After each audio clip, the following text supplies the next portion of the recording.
We hold things, not just objects.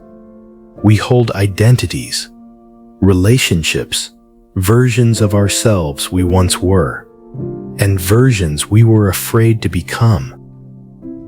We hold achievements like they are proof of something. We hold grief like releasing it would mean the person never mattered. We hold anger because somewhere inside, anger still feels like control. Daniel Kahneman showed us that the human brain has two systems, one that thinks fast and one that thinks slow. The fast system, the one that runs most of your life, is designed to hold, to remember threats, to protect what is familiar, to keep you close to what has kept you alive. Clinging is not weakness. It is ancient intelligence, doing exactly what it was built to do. The problem is, the world has changed faster than evolution has. And now we are using survival software to navigate a life that requires something very different.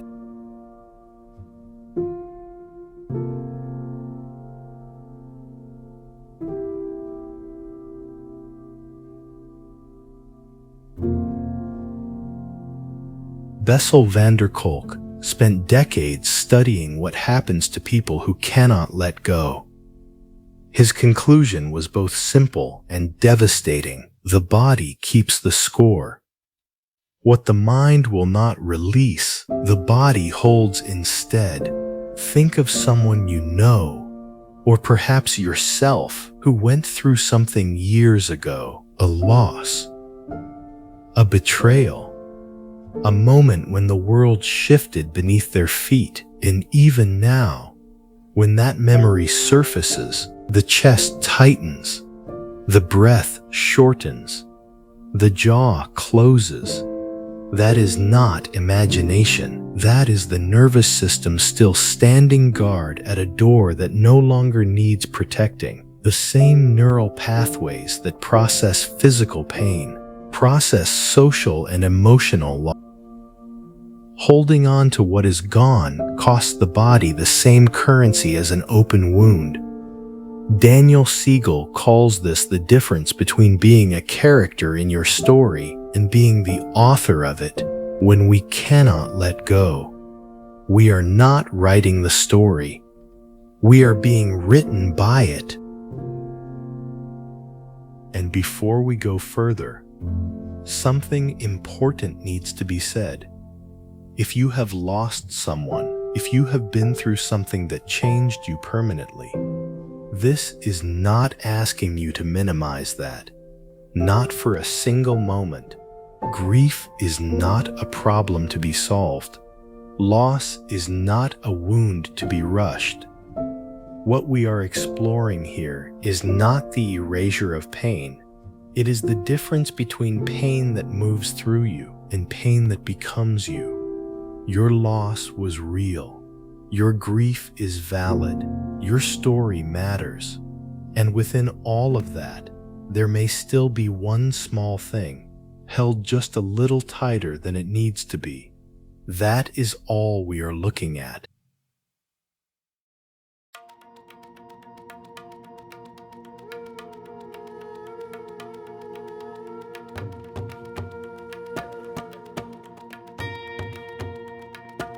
Here is what letting go is not.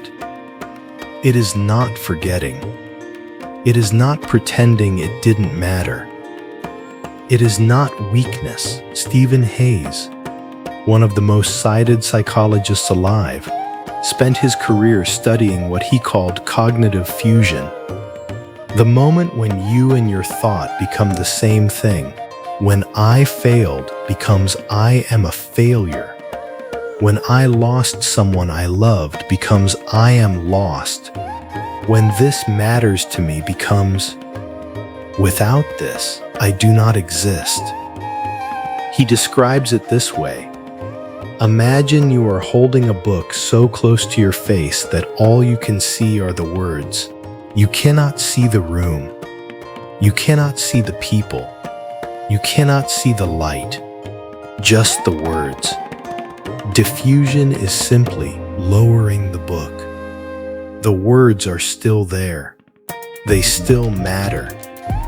But now you can also see the room, the people, the light.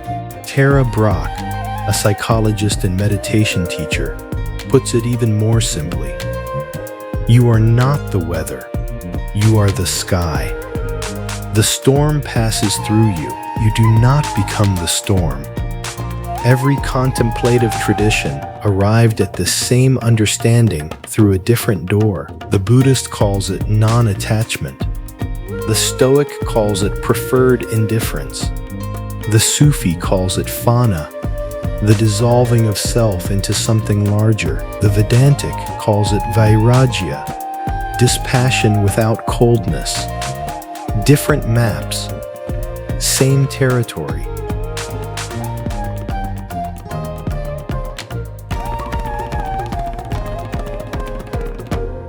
Viktor Frankl survived what most humans cannot imagine surviving.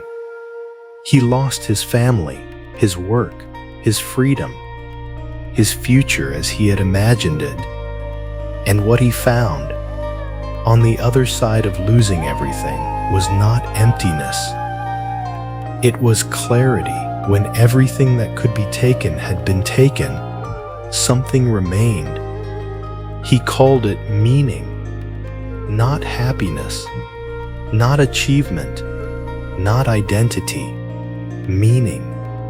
The thing that no circumstance can remove once it has been truly found. Nassim Taleb would call what Frankl discovered antifragility. Not just surviving the loss, but becoming something that the loss itself made possible. There is a story from a tradition thousands of years old of someone who created the most beautiful thing anyone had ever seen, and then destroyed it. Not because it had no value, but because he understood something the rest of us spend a lifetime learning. I did not create this to be remembered. I created this to remember. That distinction between creating to be seen and creating to see is the whole psychology of letting go in a single breath.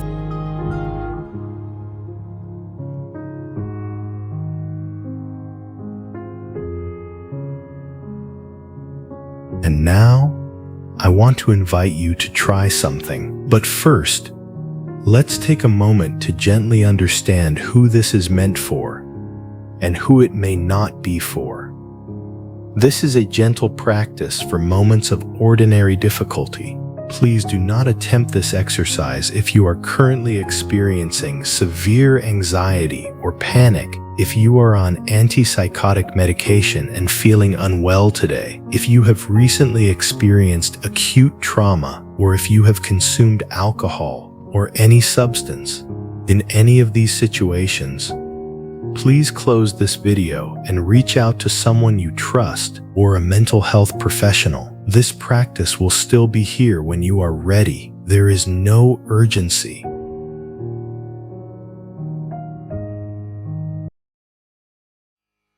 Gentle, close your eyes if you can, or simply soften your gaze toward the floor.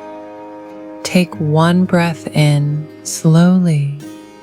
Make a fist with both hands and let it go.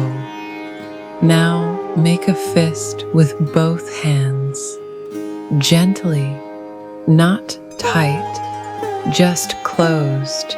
And as you hold that fist, think of one thing you have been holding.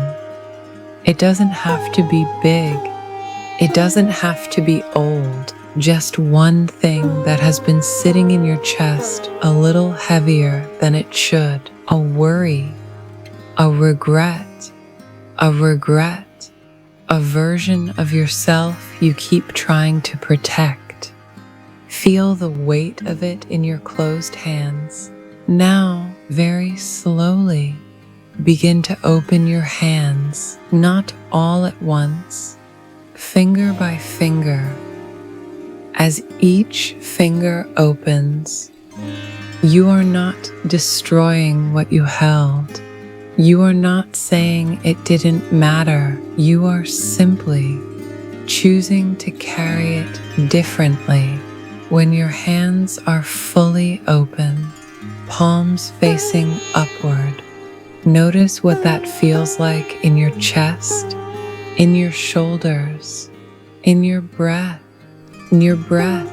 This is what the body knows that the mind sometimes forgets. An open hand can receive.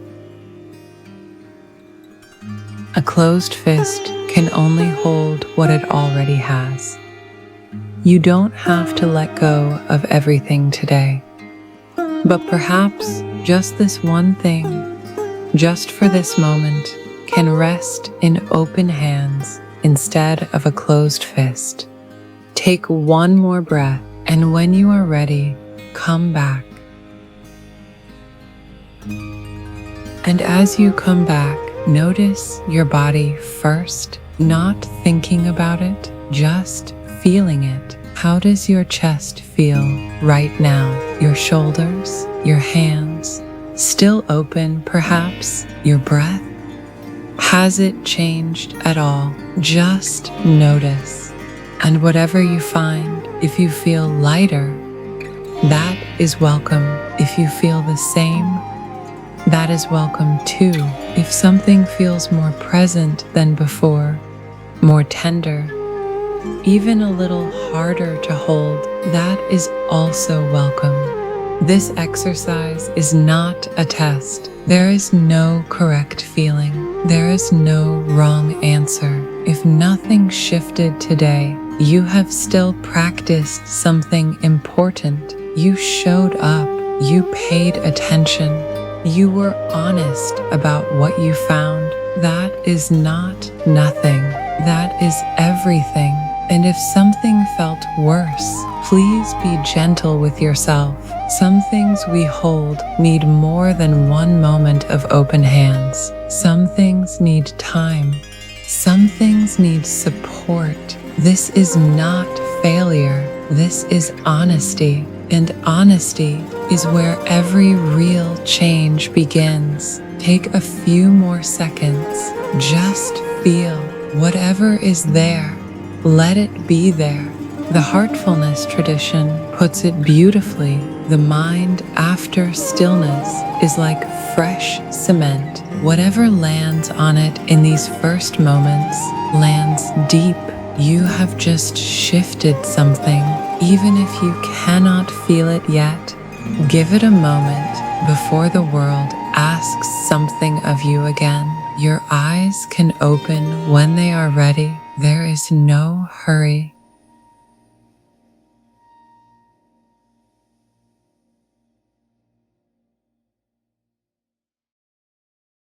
Integration does not arrive all at once.